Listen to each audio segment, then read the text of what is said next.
It's crazy to be old enough to see the machine try to use the same tactics that they used on my generation to get the younger generation to go to war. It's crazy to see the same players on TV selling the same BS through the same lens that, oh, these people can't get a nuclear weapon. If they get a nuclear weapon, it's going to be a catastrophe. The only difference between now and then is that social media is a thing, and young people, especially intelligent young people, can open their minds and see that a lot of the things that is being sold to them through the mainstream media is a goddamn lie. That war is not necessarily beneficial for the civilian populations that are tasked with fighting them. We can understand that. We can also understand that the imperial players that tried to use us as pawns to fight their wars contradict themselves constantly. Just yesterday, we saw Bibi Netanyahu get on there talking about how Iranian bomb hit a hospital. Oh my God. Oh my God. This is after we watched his regime level every hospital in the Gaza Strip. We watched as babies lie there on incubators, dying, and the staff be forced by gunpoint to evacuate them and leave them there. You know what happened to them babies? They starved to death. You couldn't leave. You couldn't take them off the incubators. They cut the power to the goddamn hospital. I'm talking about the IDF.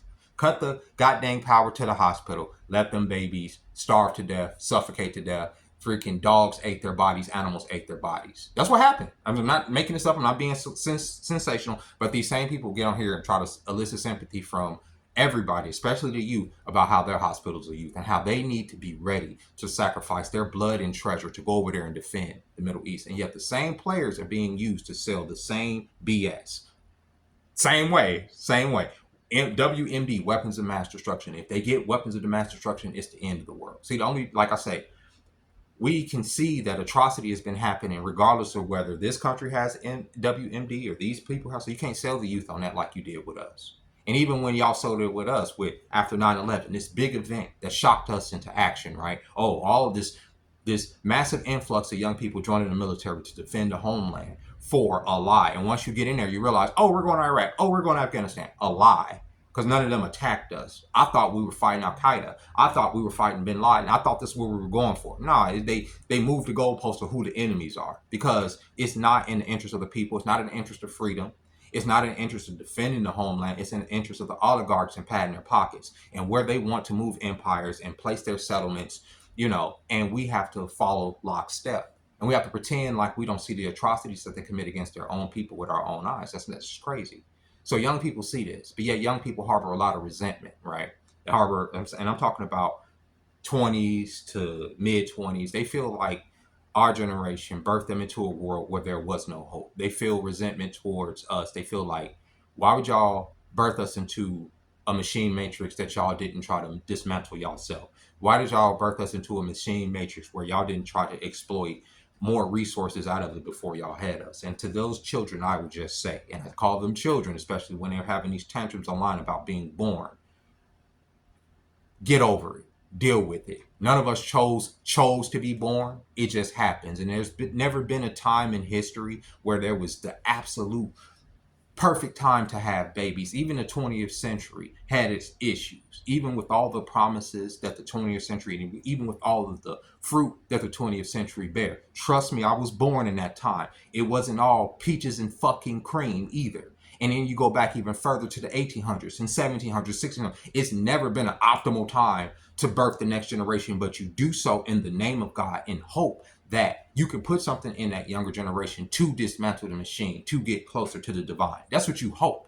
But when the youth rebukes everything, every lesson that you try to put on them, when you try to tell them, I've seen this gameplay happen time and time again. They're going to play us against each other. They're going to suck resources up out of the economy. They're going to set you guys up to go to war and fight their war for whatever righteous indignation that they put on you. It may be a false flag. It may be that the economy crashed. They may say that these people are taking this or taking whatever reason, but they'll get a good portion of the youth to go over there and sacrifice a lot of their spirit. It ain't even just about their bodies. It ain't even just about their physical being, but it's about their mind and their heart. And they'll get them to go over there and brutalize families and brutalize the local population in the name of freedom for the United States and Israel, whoever our allies are, right? And they'll justify the atrocities that we commit, right? And they'll always be able to lead the youth there because they control the purse strings. They control what y'all covet. And what do y'all covet? Y'all all covet a soft girl life. Y'all believe, and it's probably because we put that on y'all, that y'all deserve at the world. But the world is not going to just give you its fruits without you having to take something out of it. I'm just being honest, without you having to sacrifice something, without you having to give something back to the world. And a lot of young people that resent their parents don't understand it. You have to understand the position that your parents were in when they had you. A lot of us had hope. You understand? We wasn't in this time. This time is different. This is the future, right? This is in the time when we had y'all. This is the future. We didn't imagine this future. We didn't imagine that billionaires were going to get on TV and tell us that AI was going to be taking most of the jobs.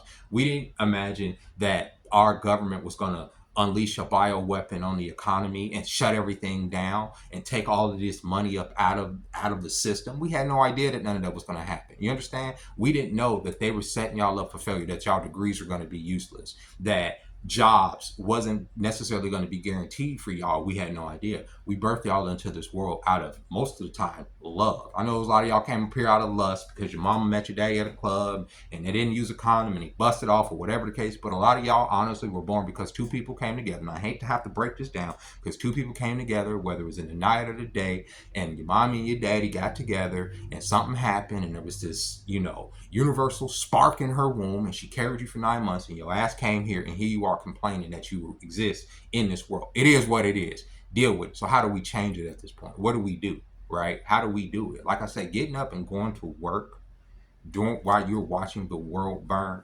is crazy. And I can understand why a lot of these young people is like, how are we doing this? How do we keep doing this when we literally see that everything is fruitless? Why do we keep doing this? Well, you have to survive the day to day. There is only the present.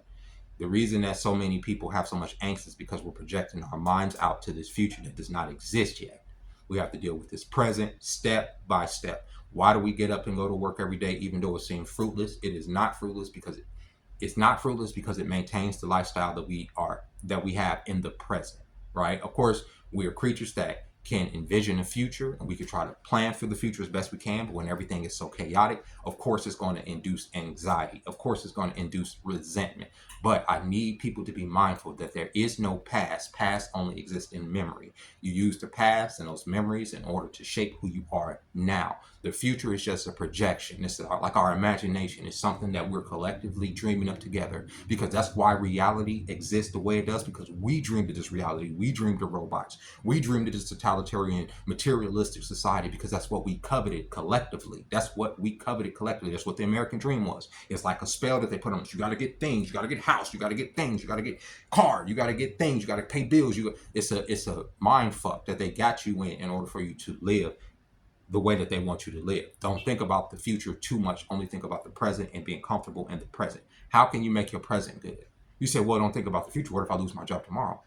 Assume that you will lose your job tomorrow, right? Assume, like, don't worry about it. Assume that that is a more than likely going to happen. You're going to lose your job tomorrow. So what do you do in the present to prepare for that eventuality? I'm seeing video after video after video of people up against the wall with eviction, with repossessions, with all these things, because they couldn't have not being able, and they're crashing out because they couldn't have imagined that they would have got to the point where they would be losing these things. But yet, yeah, you could lose these things, and instead of acting in the moment because they thought of it being a possibility that they can lose everything, they are stuck. They don't know what to do because they never thought of it. And I'm telling you guys now, be mindful and be ready to lose everything and rebuild. Don't let it crush you. Don't let it break you. Rebuild. If you lose your job tomorrow, it is what it is. Just don't overly think about it. Think about now. Think about preparing now, today. What does today look like? I have to go on to work today. I have to deal with people today. Some of the people I don't even like. Like, one of the things, like I said, it's crazy watching the world burn. If you still got to go to work and deal with people's little attitudes and their little microaggressions against you for whatever, you haven't done shit to nobody. But people can have their slice against you. Maybe they seen a video. Maybe they came across something. You don't know what the fuck somebody's going through, but you have to deal with it, right? At least I have to deal with it, right? And some of the people I work with, a couple of people I work with, have been very irritating to me lately because of just the attitude. You can't ask them a question. You can't. I'm like, what the fuck is going on? And I know a lot of people go through this when they go into their 9 to 5 and they day to day or whatever the case may be. and it's irritating, but you have to do it. Deal with it now. I have to deal with it now, right? That is an issue today, right in front of me. The world ending is an issue that may be, tomorrow or a week from now or whatever, but I can't worry about that because if it does happen, it happens. But in my mind, I'm saying if it happens, this is what I'll do. This is how I'll prepare. I won't sit here and just shrink myself and say, okay, I don't know what's going to do, or I'm not going to hold resentment because it's happening. I just have to deal with it in the moment. And I'm telling young people, instead of harboring all this resentment and telling us, you guys didn't try to get the bag, you guys didn't try to do that. What are you guys doing besides getting online and complaining? What are you guys doing besides getting out in traffic with picket signs and trying to mimic what y'all saw the civil rights movement do? Because that's what I'm seeing. I'm not seeing actual action. See, when the civil rights movement, when they blocked traffic and all that, it had an economic effect on the city. They actually struck at the machine. That's why it was effective. And a lot of the players that participated in those protests were vital members of those communities. So when they were out on the picket sign, they wasn't able to perform the things that were vital to the communities, for all the communities, right? It brought economics to a standstill, which is a lot of times that's what the machine cares about. Y'all picketing in these little designated blocks that they designate for y'all ain't interrupting nothing. People literally just go around y'all. The police just put y'all in this little pen, test their weapons out on y'all, do a few arrests, send y'all home. That's not being revolutionary. Y'all getting on here and y'all starting these little group chats where y'all talking about taking down the government and why the government needs to come down and all this other stuff. I get it. Trust me, I get it. I get it. Take in mind, my generation was completely lied to about 9/11 and everything I'm telling you here and this economy and everything. We were lied to too. But what I'm telling you is that you have to have a fucking plan for what you replace it with, because all I'm seeing is young people bitching about how the system needs to come down, which I don't disagree with you, and how it needs to change. But there is nobody telling me what it's going to be replaced with. It's almost like they believe that once the system comes down, that everything's just going to be hunky-dory. That's not how things work. Power don't just dissipate. It transfers young people. So before y'all have resentment towards us, understand that we are victims of the machine too. We played the game day to day, present to present, to keep y'all alive, to stay alive in this machine, to keep whatever we could have going, and to keep y'all as protected as possible. That's what we did with everything that we had in the 2000s, mid 2000s. That's what we did. We were bearing witness to the world change too, and there was a lot of promises put on us by the 20th century that didn't bear fruit. It's just what it was. So that resentment shit don't help nobody. Use that to fight the machine. What are y'all doing besides bitching, besides putting up signs, besides blaming? That's going to get y'all the result for tomorrow that y'all want, like as a collective consciousness. Because as a collective consciousness, all I'm seeing right now is victimhood. All I'm seeing is baby birds asking, mama bird machine or daddy government to feed them. That's all I'm seeing. I'm not seeing actual warriors. And the warriors I do see know that there are lines drawn between nations, that know that at the end of the day, the one thing that do bind us between race and religion and all that thing, at least here within this country, is our nationality, that we are American. So when people like myself get on here and we talk about war and we talk about the lies that we've been fed and all this other stuff, we're not talking about it from this blind patriotic standpoint where we're just like, you got to defend your country. No, I'm saying that there are options that you have. You have certain options. You have an option to lay down and die, right? And just say, okay, fuck it. It is what it is. They're not doing what they want me to do. I'm going to blame my parents for being born in this world. This machine matrix doesn't function for me. Fuck it. What am I going to do? I'm just going to die. Or you can turn that anger towards reality and try to make something out of it. Try to take that energy and transfer it into something that's going to benefit you positively. And you may not be able to save the world. You may not be able to save the community. You may not be able to save everybody. Sometimes you just have to fucking save yourself. Sometimes, being Mr. Activist or Mrs. Activist ain't all it's cracked up to be. I'm just being honest with you. Sometimes you have to preserve yourself, especially due to everything that's happening. All of the stuff that I mentioned at the top of this video is happening. And eventually, for you young people, they're going to ask y'all to go fight that war. They are. That's what they're going to do. I'm telling you, they're going to do it. And if I were y'all, I would say no. I would tell them to go fuck themselves. Even if that means you have to sit down in place. That's where the real protests come in. Use your body. Just don't do it. That's where protests come in. Now you're striking the machine because they can't use your body for what they want to. Now you are the useful cog that they need to do what they need to do. Just don't move. Just don't do it. Go sit in the jail somewhere. Let them go fight their own war. Let Trump go fight that shit. Let Bibi Netanyahu go fight that shit. Let John Bolton go fight that shit. And all these war hawks that are selling war to y'all just like they sold it to us. Let them go fight that shit. Let them go over there and get blown up. You understand? Don't fight their war for tomorrow that is not guaranteed. Live for today and try to get what you can out of today. And hopefully if you can improve yourself today, your tomorrow will look bright. And with that being said, ladies and gentlemen, I hope this video made some type of sense. Don't go to war. Freaking, it is what it is. Don't blame your parents for you being born. I mean, you're born. You're here. Deal with it. I just don't get that. This trend of y'all bitching about being born is crazy to me, because at a certain point they probably just gonna pack y'all asses up and send y'all over there to get blown up, so you won't have to worry about existing. You know what I'm saying? Like, really, like, don't blame your parents for like birthing you out of love. That's crazy work to me. I don't know. I'll catch y'all tomorrow. Bye bye.